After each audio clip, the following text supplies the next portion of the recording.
কাঁঠাল। কাঁঠাল এক প্রকার হলুদ রঙের সুমিষ্ট রসালো গ্রীষ্মকালীন ফল। এটি বাংলাদেশের জাতীয় ফল হিসেবে সরকারিভাবে নির্ধারিত।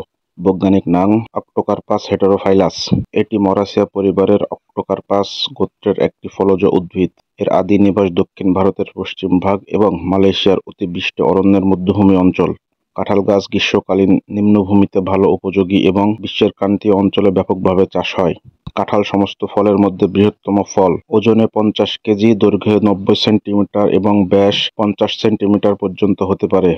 বিশালাকার এই ফলের বহির্ভাগ হলদেটে সবুজ রঙের পুরু এবং কণ্টকাকীর্ণ। অন্যদিকে অন্তর্ভাগে একটি কাণ্ড বা মোচাকে ঘিরে থাকে অসংখ্য রসালো কোয়া। কাঁঠালের বৃহদাকার বীজ কোয়ার অভ্যন্তরভাগে অবস্থিত। কাঁঠাল অপরিপক্ব ও পাকা উভয় অবস্থাতেই খাওয়া হয়। কাঁচা কাঁঠাল সাধারণত দক্ষিণ এবং দক্ষিণ-পূর্ব এশিয়ায় রান্নায় ব্যবহৃত হয়।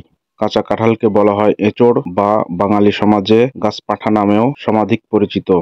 কাঁঠাল হল বাংলাদেশ ও শ্রীলঙ্কার জাতীয় ফল। বাংলাদেশে সর্বত্র কাঁঠাল গাছ পরিদৃষ্ট হয়। কাঁঠালের পাতা বিভিন্ন প্রাণীর পছন্দের খাদ্য এবং কাঠ আসবাবপত্র তৈরির জন্য সমাদৃত।